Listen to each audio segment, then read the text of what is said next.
Do you hate YouTube ads? Because I do. YouTube also recently jacked up the price of YouTube Premium to almost $20 a month. But I have good news. All of my videos are now available ad-free and a day early to my Patreon supporters. For $5 a month, you get early access ad-free. I upload 25 to 30 videos a month, so you're getting a really good deal. Enjoy the video.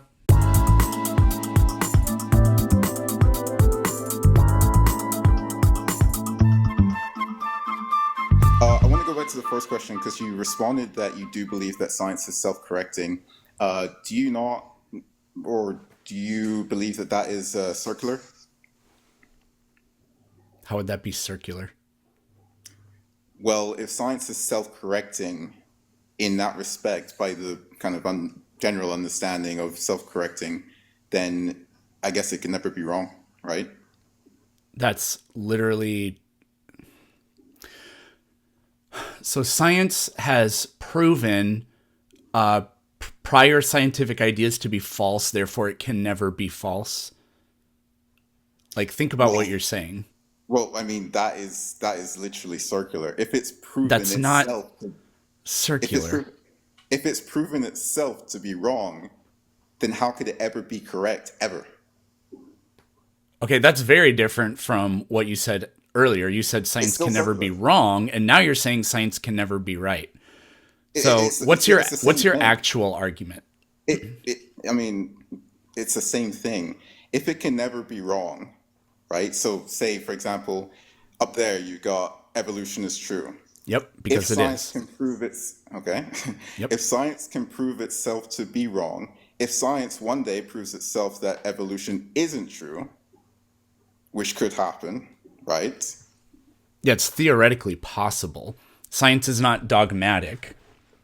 So then how can you make an objective statement evolution is true and appeal to that in any rational sense?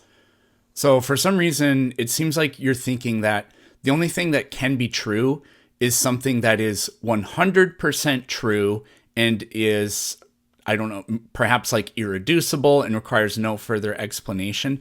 Science doesn't deal in absolutes, but you don't have to have absolute certainty in order to claim that something is true or accurate or precise. So for example, if I were to say that the width of the United States is 3,100 kilometers. I don't know what it is, but I'm just going to say that. And then we find out it's actually 3,101 kilometers wrong. Now, you could say that my previous statement was false, but do you understand how that's not the same thing as, like, it's trying to think of a way to phrase this that doesn't sound silly, but like if we have 99% accuracy, that's not the same thing as the entire idea is wrong. Right, but and even though I understand what you're meaning when you say that, it does kind of sound like you're making a justification for something being close enough to correct, therefore it should be correct and everyone should accept it. And if you deny it, then well, you're an idiot, right? Wow, that was you poisoned the well so so thoroughly there at the end by attaching so many things that I never said. That was That fantastic. that's maybe that's fair. Maybe that's fair. Maybe let me take a step back. So yeah, it's true. I did kind of add a lot of things there. So if let's use your example, the width of the United States, 3,100 kilometers long, and eventually we discovered that it's actually 3,101 kilometers long. To say that the previous conclusion that it was 3,100 kilometers wrong was incorrect. I mean, that is something I believe most rational people would hold to, that the previous conclusion was wrong. Sure. And But then but the what I thing, think ends up happening is you in order to, well, whatever. So what happens is, what if you wouldn't argue that because we were off by 1 kilometer or whatever, you wouldn't then therefore argue that the entire scientific process of making measurements is totally false, right? No, I wouldn't argue that at all. Okay. So this is the thing with this, that would be the equivalent of what I think you're doing here. Oh, well, science like if we pick like I don't know, evolution or the Big Bang or something like, oh, science discovered this new thing that was part of that was inconsistent with what people used to believe. That means the entire theory is incorrect. That's where it becomes very specious. No, I don't think specious is the right word, but very like I don't know, it's like very intellectually dishonest. Okay. And Oh, yeah, in a way, specious would be the correct word because it can mean misleading. in a sense, I do agree with that. But I would say, or my position would be, my disagreement to that would be, if you are using a particular method to reach a specific conclusion, and you hold that conclusion to be a fact, like an undeniable fact, and I am using precise language here for, I'm using precise language purposefully. If this like quote unquote undeniable fact is later changed or adapted in some way by that same scientific method that was used to reach that fact, then why should anyone trust that scientific method in the first place? Okay, so there's two ways we can approach this. The first thing would be who would you rather who would you rather trust, or what kind of method or system would you rather trust? One that asserts these are the truths and you must not question them, or one that is capable of discovering errors even within itself, admitting to them, and holding itself accountable. So basically, which method do I believe is superior? Yeah, like, In do you effect? believe in any religious text? Yeah, yeah, I do. Okay, and so do you believe that anything in that religious text even can be false? I believe that it could be falsified, but I don't believe that it's false. So I guess if you're saying can it be Okay, false, well, that's the same thing as science in a way. in a way, I mean, for it, well, it depends. It depends which So scientific why should I theory trust what you you're. believe in if it can be false? Wait, hold on. It does depend in a way in which specific scientific theory you hold to be undeniably true. And so, for the scientific theory of evolution or evolution specifically, I mean, it doesn't seem that could be falsified as far as I'm concerned. But I mean, like, I don't believe Evolution? anyway. It could have been. It's just that it's passed every single test. Okay, it's passed every single test. Yeah. The thing with evolution is that we do need to be a bit more precise in terms of what we were referring to at evolution. So, evolution, as far as I'm sure you were God, if taught, you're I going to was taught. say if you believe in evolution, then you have to believe that the Hold whole on. universe came from nothing, and then cosmic Let me evolution, finish. stellar evolution, and then planets, and then Let me finish. abiogenesis. Those things aren't Evolution. evolution. So wait, hold on. Evolution, as far as I believe, what you were probably raised or taught to believe, and what I was probably taught in school, or whatever. Basically, an organism in a harsh environment adapts to that environment, acquires new characteristics via random genetic mutations to for the sake of survival, and that you know randomly or random genetic mutation is passed on to its offspring for the sake of survival. That is am I wrong? Did I get anything wrong there? Is that not the evolution that It's you hold to, or what? it's not that bad. It lacks a lot of I say it's imprecise and it mixes things up a little bit. It's not that bad. I mean, we can work with that. Well, I mean, I guess we could work with it, but I mean, if that's not the definition of evolution that you sort of are or were expecting, then which one were you expecting? Because I mean, that if evolution is saying multiple things, that's as far as I've understood it. I'm sure as far as most people have understood it. So, what is the differentiating factor between what I just sort of described as evolution and what I guess Because evolution is? you seemed to imply that an organism acquires some sort of new ability or trait during its lifetime and then passes that on to its offspring, and it doesn't work that way. That's either like a turbo driven like super evolution or Lamarckian. And Lamarckian evolution is false, save for some weird epigenetic examples. But what happens is you have a whole evolution doesn't happen to individual organisms. It happens to a whole population.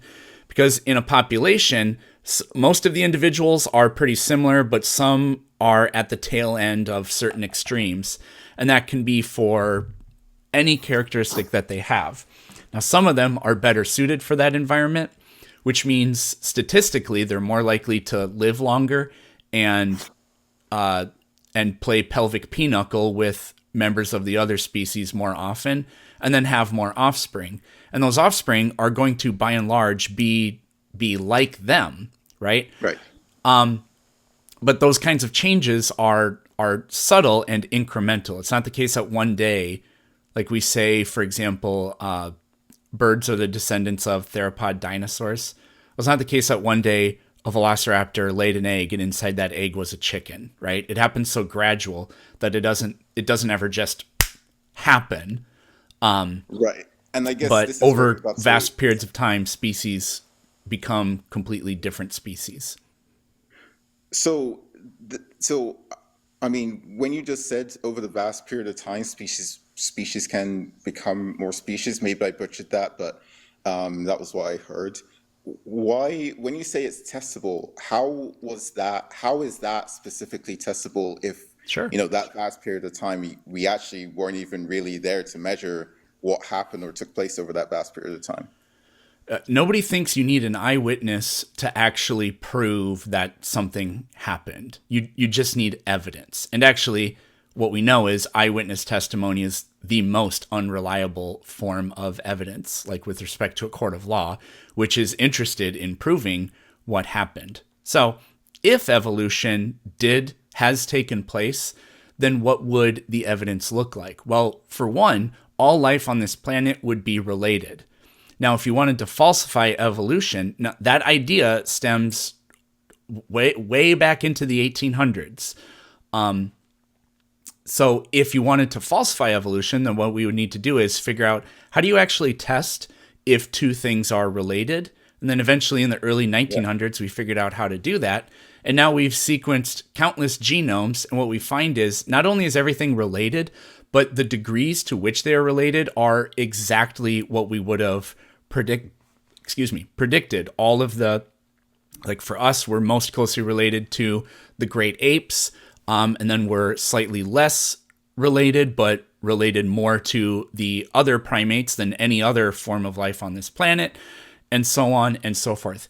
Evolution could easily have been falsified by the genetic record, but it confirmed exactly what we would have thought. Also, if evolution is true, then that means the organisms of today are the descendants of different organisms of the past, because we both understand that the implication for evolution is that species change over time. And the oldest fossils are of completely different organisms that don't exist anymore. No living organism is found in the ancient fossil record. There are a few weird examples like ginkgo trees and like one or two species of horseshoe crab, and maybe like a coelacanth, but they don't go back all that far. And it's actually a pretty diverse group. The ones today aren't the ones you find in the fossil record. But we have well over 1 million documented species, and we find only a couple of them in the ancient fossil record, which there's nothing to say that literally can't happen, but whatever. So, like, those two examples are exactly what we would have expected, and that's what we found. It could have easily been falsified, but instead it was confirmed. The thing is that in terms of that standard, that burden that was met to confirm I guess the original ancestor, the original species, before the species diverged into a different taxonomical species, that burden, it seems that you have suggested that that burden, the only burden that was necessary to confirm this, were two things that we were looking for. One, that there had to be like a relational, genome similarities First of all, I between said this would have falsified it, not confirmed it. okay, I think I heard confirmed somewhere in there. Well, I guess I said both, but I originally started off with this is how you could prove evolution false, but that's not what happened. But the thing is, okay, so from my deduction, the way to prove that it was false is if scientists weren't able to find any relation between human beings and I guess another species on the planet, Yeah, correct? that would have instantly been catastrophic. But I'll let you go on. But real quick, when you said all you found were two things, that's extremely disingenuous because the DNA record is not one thing. We've tested the genomes of tens of thousands, maybe hundreds of thousands of organisms, and confirmed those multiple lines of evidence. So it's not one thing. It's literally huge numbers of things. But anyways, go I on. didn't mean to be disingenuous, but I was trying to simplify it in a way that would kind of help me be more concise. And I guess there was really no way to simplify it without it coming across as disingenuous. But what I meant from that is kind of like two categories. One category being, or I guess one standard of proof, I should say, being the genome relationship between humans and other species, and the other category being fossil records from the past. Is that fair? Yeah. So, so the way in which I would deduce that the way in which to, I guess, falsify evolution would be if those two categories weren't met. But the thing is, the issue that I have here is that scientists came up with the evidence for these two categories. They established this evidence and they found that it was sufficient evidence, but they only limited themselves to these two categories. There could have been a standard where you needed five categories, three categories I guess we don't know about, right? Or that we didn't hypothesize.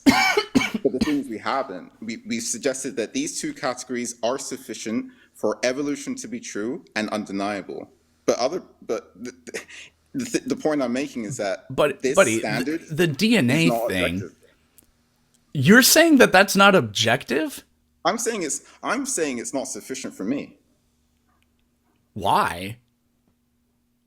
Well, I mean, why is a pretty Like, I broad get question. real quick. So I asked a question, then I interrupted, but I want to get this point out. Like you said, well, if it's just based on one or two things, well, five things would have been better. Yeah, but the thing with evolution is there's really the genetics is really the only.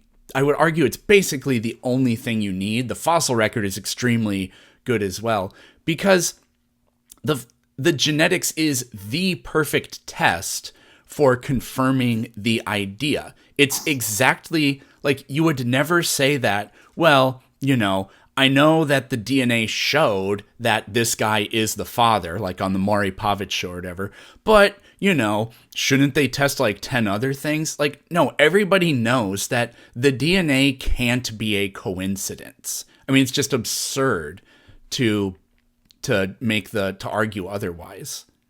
R- that look, that's fair. I'm not. I wouldn't say that that is like an irrational sort of position in that respect.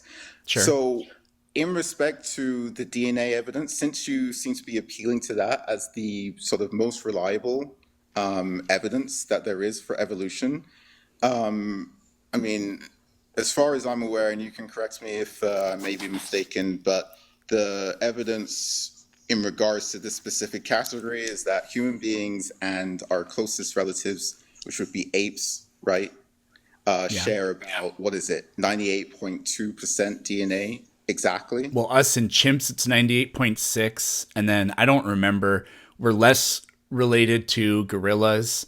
Fun fact, chimpanzees are also related to us more strongly than they are to gorillas. So that one goes both ways. I don't remember what the numbers specifically are. I only know the chimp one off the top of my head. So I actually had this conversation with a bunch of evolutionists in another live. I asked her specifically, like in terms, because she was referring to the genome sequence, right? in terms of the genome sequence, she was actually using the androgynous virus as one of the kind of markers. That is another. Well, that's another Sort of, one, and that one yeah, is no. that one Well, is well, it pretty actually comes back to the devastating for thing. a counter argument. Here's the thing, because I feel like she was flopping a bit, but I want to ask. Well, I'm sure you know the difference in between the genome sequence, like the entire genome sequence of the human body, within the human body, and the genome sequence within our closest relatives, which would be the apes, between 100%, right? 100% being the human being and 98.6% being the apes. That difference, 1.4%, do you know how much that would account for? I mean, I don't look, understand the question like at all. it's what, okay, so the question wasn't actually quite good, but the 1.4 difference, why is that difference acceptable for you to conclude, or not just yourself but scientists to conclude, that because of this 1.4 difference, this is sufficient enough for us to believe that Okay, I that understand your question. yeah, yeah, So it really has nothing to do with just that number and us.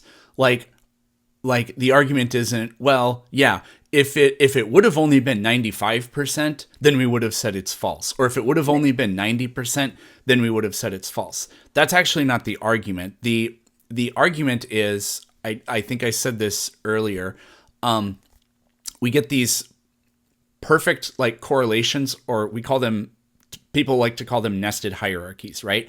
So it's not just that we are very closely related to the other great apes. We are great apes too, but it's not just that we are most closely or very closely related to them. It's that they're also most closely related to us, and then you get this perfect branching out where we're less related to the other primates, like monkeys, for example, and then we're even less related to tarsiers, and then we're even less related to mammals at large, like in general, and then we're even less related to reptiles, and then even less so on and so forth. And you can pick any animal you want. You can go to a crocodile and you'll find like, yep, crocodiles are most closely related to, I think it would actually be birds. I'm not 100% sure about that, but I think it is. And then they're even less closely related to snakes, and then turtles yeah. or whatever. So the pattern exists in every walk of life across any type of species along any like taxonomic grouping you want to do. As you go more Yeah. general in those taxonomic groups, the DNA relatedness expands, I guess. They become, there's like less in common, but that's exactly what you would expect. Yeah, yeah, no, that is true. That is true, and I don't deny that. But here's, I guess, also like not the fundamental, but the issue that comes in regards to this standard of evidence within these groups. There's been a jump. Like, I'm just going to be plain honest. There's been a jump or assumption that's made that these specific groups came from this specific ancestor, and this ancestor is responsible for the reproduction and the species that we now have today within these different taxonomical groups. And I mean, look, if you want to kind of use the fossil records as the evidence for this ancestor existing, I mean, there would be no, it wouldn't be dishonest for someone to look at those fossil records and say, well, hey, why does that have to be a great ape, or like this kind of mythical ape that used to exist, which we don't have any sort of real evidence on? Why can't we just refer to that as an ape? So you're saying, on what grounds, when we find a missing link, do the scientists actually claim, yes, that actually is a missing link, not something that just existed and died and isn't related to anything else? Not that it isn't related to anything else, but that Related to it's us, I guess. related to a species that already exists. Because I mean, the way that I understand it is that with the missing link, the missing link is, I guess, satisfied by the fossil records, right? Or am I wrong? The missing link is satisfied by the fossil record. Is that what you're Yeah, saying? the missing link, like the common ancestor. We have multiple cousins and common ancestors in the fossil record for many different animals, and probably plants too. But I know fuck all about plant evolution.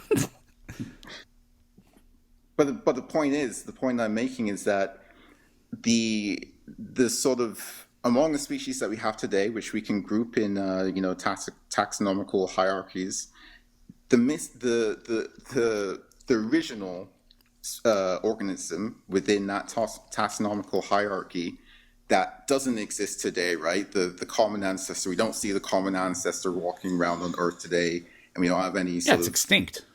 it's extinct. I mean, that is an Well, I mean, assumption. if they evolve, then it in most cases, if they evolve, then it couldn't exist. But well, do you mind clarifying what you mean by that? If it evolved, then it couldn't have existed. Yeah, well, I mean, if they evolve, then that means that the population changes over time into something else. So it can't continue to exist. Now there are sort of examples where that can happen, like wolves still exist and we have dogs because they got separated and wolves are just doing their own thing. And the breeding of dogs wasn't really exactly natural selection. It wasn't natural selection really at all. Well, I mean, you could argue in the beginning it sort of was, but yeah, I mean, if a if a species evolves, then that oftentimes necessitates that the ancestral species doesn't exist anymore because it turned into another species. So so it turned into another species. That original species no longer exists. But the species that it turned into, which one was first? Humans or apes? Well, apes, obviously. Okay, and then the apes evolved into the humans, but the apes, however, they are kind of, still doing their thing, still roaming around, because I guess not enough time has gone for them to be extinct, no? You're no, you're making the mistake that evolution claims humans came from chimpanzees. No, we're just related to them. Many millions of years ago, there were no chimps and there were no humans. We a common When we say we share a common ancestor with the great apes, that doesn't mean that a really long time ago, the great apes that we have today walking around were walking around, and then eventually one of them pooped out a human, and then the humans went off and did their own thing. No, it's not like that Sure, at all. sure. But when you said that the original species that has gone extinct, and but over time acquired adaptations through random mutations and created went into a new species between humans and apes, you said that apes were first, right? So then where exactly, if we didn't come from apes, then where did the humans come from? No, we did come from apes, but the apes that we evolved from are extinct. They're just different apes that don't currently exist. And the apes we have So today evolved from other apes that don't currently exist. so uh, I mean, are you suggesting that there were two like original ape ancestors? One that over time evolved into apes, and then another that over time evolved into humans. Is that what I'm understanding? Well, humans are apes. So, like if you go back far enough, here let me draw a picture here. So like yes but no.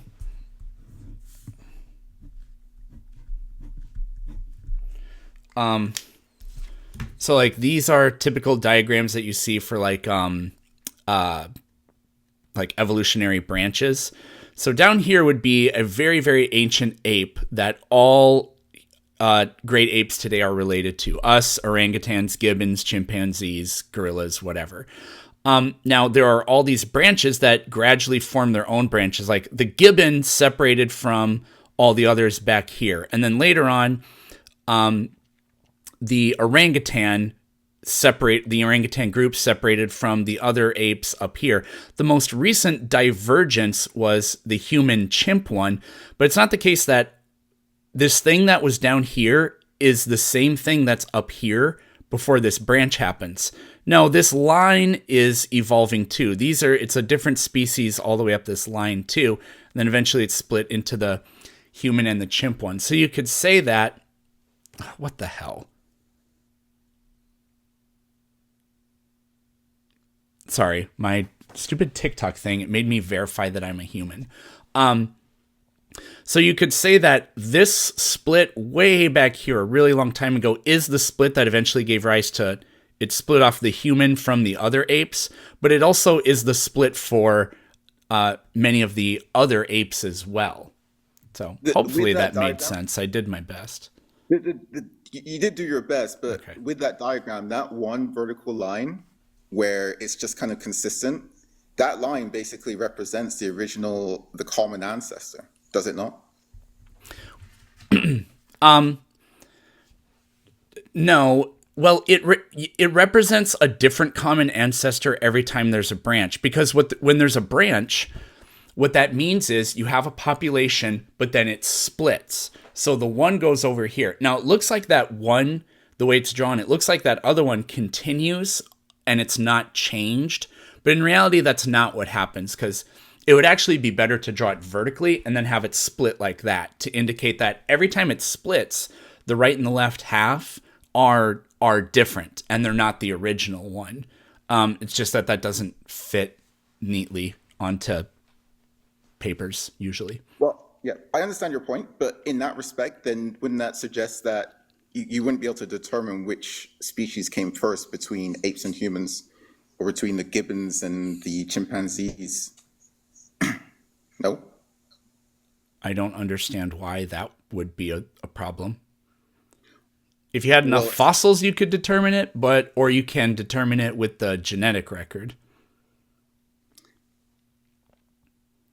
The thing is, so the thing in which you just explained, if there was the evolutionary process that occurred over time, which resulted in a new species, it almost seems like you are, in a way, insisting that these new species, every time a branch or a split occurred, that two new species within that taxonomical category arose from that split. Is that correct? Generally, I would say that's often what happens, but sometimes the population that, like when one population leaves, the other one doesn't necessarily change, because if they're in the same environment and the selection pressures are still the same, then they may not change very much at all for a really long time. But later on, a different part of that population could split off and go to a different area, for example. So like Neanderthals and us both split off from this other hominid called Homo heidelbergensis. So Homo heidelbergensis split off. There were two subpopulations from it. One gave rise to us, one gave rise to them. For, I don't know, for some of the other species of human, like the Denisovans or whatever, I'm not really sure where it's thought they came from or whatever. But so like what you're saying sometimes can happen, but not always. So, I mean, I actually appreciate this conversation. I mean, I do consider you a troll, but I think you were pretty respectful here, and I think we actually had a pretty decent debate. The thing is that coming back to your original statement, I know we only went over the first statement, really, evolution is true. For me, and for many other people, for many other Christians as well, it's not undeniable whatsoever. I mean, as far as I'm concerned, evolution is basically a government-mandated fairy tale. To be honest, there are way too many assumptions being made in order for people to believe in evolution. But the thing is that the reason. But what about the evidence? The evidence is not sufficient, as far as I'm concerned. What would sufficient evidence be? For the common ancestor Like if you were a 300-year-old man, you would not think what you think because you would have lived through all the new data that popped up every time. I feel like. Perhaps, but I So, mean, anyways, what would sufficient evidence be? sufficient evidence that we came from a common ancestor that that I mean, it's so funny you say this because sufficient evidence would honestly be recorded history, literature, including. That's such And a horrible standard. Do you know what well, Herodotus's nickname is? no, I don't. The father of lies. I mean, you could also probably replace that name for Satan as well. But Sure. So now we can discount all of literature. I can just say the Bible was actually written by Satan, and nobody can do anything to counter that argument except to appeal to blind faith or circular reasoning. well, I mean, everyone eventually somewhere appeals to circular reasoning. Maybe not blind faith, or sometimes they do, but I don't think that is very useful in this discussion because I mean, if I were to accept evolution, I mean, the thing is, from the very beginning, I'd have to accept that a single-celled amoeba, right, existed or appeared on Earth with no kind of guiding principle or mechanism that made it appear from Earth, unless There would somehow. be there life operates on chemistry, and chemistry would have been what got life to exist in the first place. Right, but and again, I do appreciate that we've had an honest discussion, so I'm not gonna kind of derail, but for us to assume that chemistry, existed and brought about the single-celled amoeba from the first place, it to be honest, it just takes away a lot of faith from my perspective, too much in my perspective. So the thing is, here's the thing: But what when go ahead. how is that less palatable than a magical creation out of nothing? Well, I mean, a magical creation out of nothing with no intelligent designer. I don't believe that. Yeah, I'm referring to your intelligent designer. How is Well, that you more believable? well, you said a magical creation out of nothing without an intelligent designer, then it is a magical creation out of nothing. It's a magical creation out of nothing with an intelligent designer. It isn't. It's a magical Yes, it creation is. without. Well, the thing is, okay, so here's the thing: we're never going to agree on this. This is just where we don't agree. So This is where we you're can all agree. wrong. Well, I mean, you can insist, but insistence doesn't make you correct. This is wrong even according to you. What did God make the universe out of? Well, God is eternal, all powerful. He can make it out of just his thoughts. That is literally not his thoughts, his language and his words. That is what he did, as has been revealed in Genesis. That's nothing. I mean, depending on how do you define nothing? The absence of anything. Well, I mean, the definition is. I mean, I don't even want to really go down that rabbit hole. That's fine. Neither do I. So and I sort of I pushed it way back to something not necessary.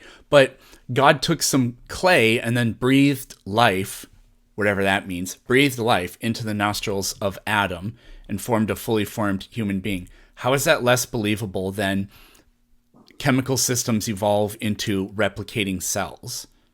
Well, the thing is, even by asking that question, it just assumes that your standard is just inherently superior than my standard, I didn't which even. is What? and my standard, What's which what standard? well, the standard of evidence, right? Yeah, what standard? You mean, oh, you mean claiming that because you have a book and your book says this book is true, then therefore that proves it. Are you comparing that standard to my standard of empirical scientific data? Well, ignoring the straw man, it is still you insisting that your standard You is said you superior. said that the truth is revealed in scripture. That is, this book is true, that proves it. Well, is that even a book? Or is that just a Yes, I piece of wrote paper? this book. I also have my own Bible that says the same thing, the Spanky Bible. This book is true. There, that proves it. And every prophecy in the Spanky Bible has come true. Real quick, define a book for me. What is a book? A I just book? want to, yeah, go ahead. I guess a book is a collection of writings placed. You can have an ebook. So how am I going to come up with something that's going to be universal for something that's digital and in print? It's just a collection of writings created to be read. I don't know. That's a weird question.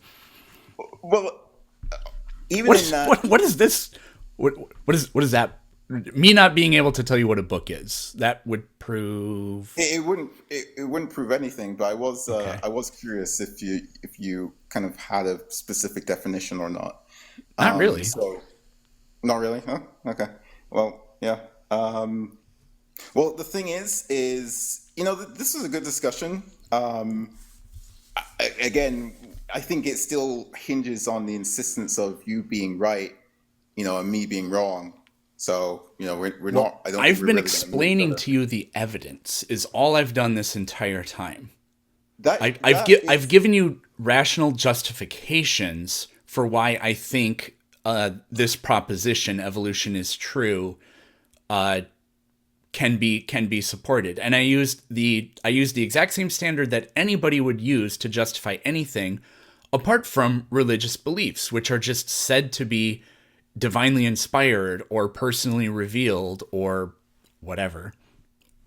you said you use the exact same standards that anyone would use To to prove just anything, justify anything? yeah, to justify anything except for religious views. So, you don't believe that people use self-evident truth like induction as a standard to justify certain things? I mean, that Well, might be kind of like your starting point for like rationalizing. Okay, how do we even know that evidence itself is reliable precisely, or whatever? But like, if I like, do precisely. you Yeah, believe that wizards and warlocks and dementors exist? Because there's a lot of books that say that they do, written by J.K. red Rowling. herring. Red herring. We'll just go into a endless rabbit hole if I satisfy that red herring. But induction, you just What? mentioned that it's a starting point to, challenge whether evidence is real. Absolutely, absolutely. And why wouldn't you start there? So you're talking about like a priori assumptions about existence and reality and our ability Precisely. to have thoughts and Of all and to do course. reasoning. Of course, this is necessary for Yeah, anyone to be sure. able to justify their specific beliefs. Absolutely. Okay, sure. Do you So, disagree? like I said, that would be a starting point for that would be a starting point for like justifying that your investigation was rational, reasonable, whatever. But that's just like debate bro, philosophy bro stuff. Like, oh, I've proven something scientifically, empirically, and I've justified it because it best approximates reality or whatever. Like literally nobody, like when I take a blood test and I see that, oh, my A1C levels are whatever whatever. Oh, well, I have now diagnosed you with type 2 diabetes. I don't say to the doctor, how do you actually rationalize and justify this A1C test? Like, how do you know that the computer isn't actually manipulated by Satan? Like, nobody does that. No one does that, but for with my point in terms of induction being the starting place to be able to reason anything, maybe it would be a good starting or the justification for starting at that point would be well, why would I even go to the doctor in the first place to test for this specific thing? Oh, did your cat leave or something? No, I'm just pointing to my cat for the audience. I'm listening to you. Oh, okay, gotcha. The starting point or justification would be, why would I even go to the doctor in the first place to test for this specific thing in my genetics? What Yeah, would why be the not just point of pray? that? Right, exactly. Or why not just sit home? Or why Yeah, not because just the God or why, hypothesis fails every time. That's why. well, so in a way, you're kind of like appealing to a sense of, well, this is you're appealing to an ought. You're saying that you ought to do these kind of things rather than just pray or rather than just sit home. No? I'm talking from the standpoint of results. I'm talking about what gets results. People have been locked in basements and tortured for decades, prayed every single day, and nothing ever miraculously happened. Right, yeah. And I still don't have a McChicken. That conversation is whatever. It's whatever. It's whatever. I don't want to. I love my sister, but it's whatever. Anyway, dude, I think this is a good discussion. I think it's kind of been beaten around the horseshoe, so I don't think we're really going to gain much continuing. But thanks for having me on. Yeah, come back and we can talk about induction and rationalizing thoughts and all that kind of stuff. Because that's a very different topic than evolution.